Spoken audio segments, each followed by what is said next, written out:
भारत के 3-4 युद्ध हुए, कभी भी युद्ध के बाद विशेष सत्र नहीं बुलाया गया।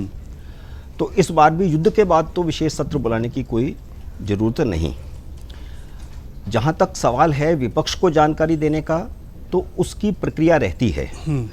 जैसे विदेश मामलों की स्थायी समिति है, उसके अध्यक्ष भी कांग्रेस के नेता हैं।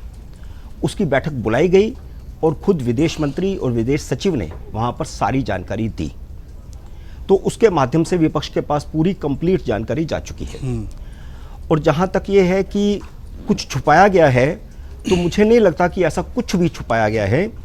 10 तारीख को ही, 10 मई को ही जो डीजीएमओ ने बताया था वही सीडीएस ने सिंगापुर में बताया है। उसमें कोई अंतर नहीं है। यही बताया है कि युद्ध में नुकसान तो होता ही है।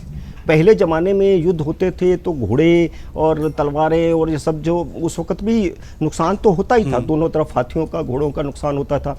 और जब भी युद्ध हुआ है उसमें जितना भी सेना का आप समझिए साजो सामान है, उसका इस्तेमाल होता है। इस्तेमाल होता है तो वो यूज़ तो होता ही है। उसको नुकसान कह लीजिए या यूज़ कह लीजिए। तो अगर मान लो कोई हमारा विमान गिरा है, तो क्या पाकिस्तान ने उसका कोई सबूत दिया? कोई सबूत नहीं दिया। तो इसलिए ये बात तो तभी गलत हो जाती है कि जब पाकिस्तान ही कोई सबूत नहीं दे पा रहा है। विपक्ष के नेता जब से सवाल उठाते हैं कि कितने विमान हमारे गिरे, तो क्या एक भारतीय के नाते, विपक्ष के नेता के नाते उनकी जिम्मेदारी ये नहीं बनती कि वह पाकिस्तान पर सवाल उठाए कि आप हमें सबूत तो दीजिए? क्या वह भारत के प्रतिनिधि नहीं है? अभी शशि थरूर ने एक बहुत बढ़िया बात कही है। शशि थरूर ने, उन्होंने कहा कि हम भारत के अंदर विपक्ष हैं, भारत से बाहर निकलते ही विपक्ष नहीं है।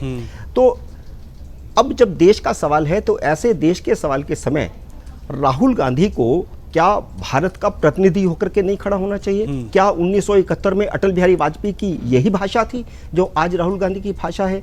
मुझे लगता है कि हमारे विपक्ष के नेता का स्तर बहुत गिर गया है।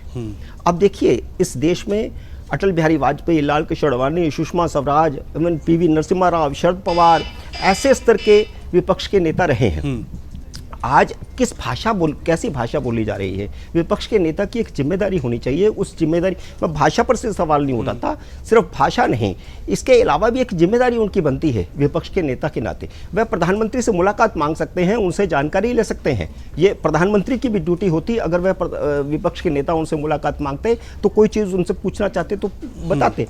दूसरी बात, अगर कोई भी विपक्ष का नेता, ये परंपरा रही है, कुछ भी चीज़ जानकारी हासिल करना चाहता है तो वह विदेश मंत्री से मिल सकता है, विदेश सचिव से मिल सकता है। और आमतौर पर ऐसी परंपरा भी रही है कि ऐसे मौक़ों पर विपक्ष के नेता को ब्रीफ भी किया जाता है। ब्रीफ क्या वो लेना चाहते थे? क्या उन्होंने कभी कोशिश की? क्या उन्होंने विदेश मामलों के स्थायी समिति के अध्यक्ष को अपने पास बुलाया कि आपको सरकार ने क्या जानकारी दी? क्या उनको वहाँ से ब्रीफिंग नहीं मिल सकती थी? एक पूरा जरिया होता है। सिस्टेमेटिकली सारी सरकारें चलती रही हैं, लेकिन यहाँ पर ये भी तो देखना होगा, ब्रीफ देने की कोशिश भी हुई कि नहीं? तो ब्रीफ देने की कोशिश अगर वहाँ से मांगी जाएगी तभी दी जाएगी ना। अदरवाइज तो सारी चीज़ें मुझे लगता है कि क्लियर कर दी गई थी, डीजीएमओ की तरफ से क्लियर कर दी गई थी। और जहाँ तक ये सवाल है कि ट्रंप ने पहले कहा, तो उस मामले में भी थोड़ी सी चूक जरूर हुई है सरकार से कि जब 3:35 पर डीजीएमओ से बात हो गई तो तुरंत एक प्रेस नोट इशू करना चाहिए था, एक बयान पीएबी से आना चाहिए था कि ऐसा हुआ है। उसमें वो थोड़ा पहले छलांग मार गए ट्रंप और उन्होंने कर दिया। और आप देखिए कि विदेश मंत्री एस जयशंकर ने अपनी 2-3 ब्रीफिंग में और इंटरव्यूज में ये क्लियर किया है कि सिर्फ अमेरिका नहीं, कई देश कोशिश कर रहे थे। हमसे भी बात कर रहे थे, पाकिस्तान से भी बात कर रहे थे कि इसको बंद कीजिए क्योंकि न्यूक्लियर स्टेट्स हैं दोनों, कभी ऐसा ना हो जाए कि जैसे खबर भी आई थी कि वहाँ पर दरवाजे पर जो है वो अटैक हो गया, तो इस तरह की चीज़ ना हो। तो कई देश कोशिश कर रहे थे, ट्रंप भी कोशिश कर रहे थे, भारत को भी कह रहे थे, उनको भी कह रहे थे कि मत कीजिए।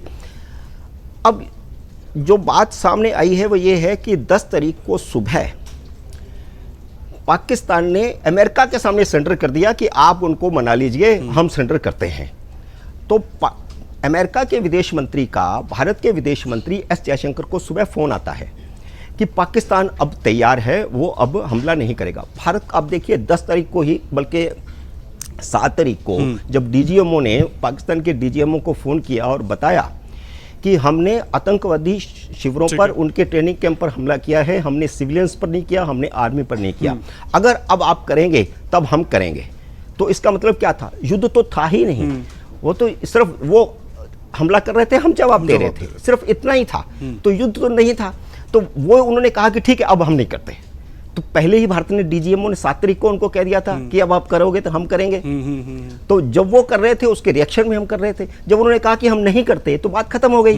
तो भारत ने जो है वो युद्ध विराम को मान लिया। तो युद्ध तो शुरू नहीं हुआ था एक तरह से, ठीक है। वो पहल कर रहे थे, हम उनका जवाब दे रहे थे।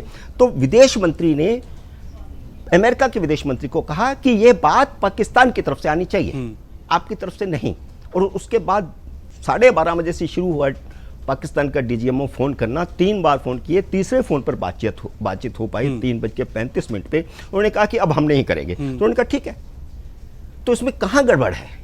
कहीं भी कोई गड़बड़ नहीं मुझे दिखाई देती। अगर आप ये वीडियो YouTube पर देख रहे हैं तो हमारे चैनल को सब्सक्राइब कर बेल आइकन दबाएं, और Facebook पर देख रहे हैं तो हमारे पेज को लाइक करें।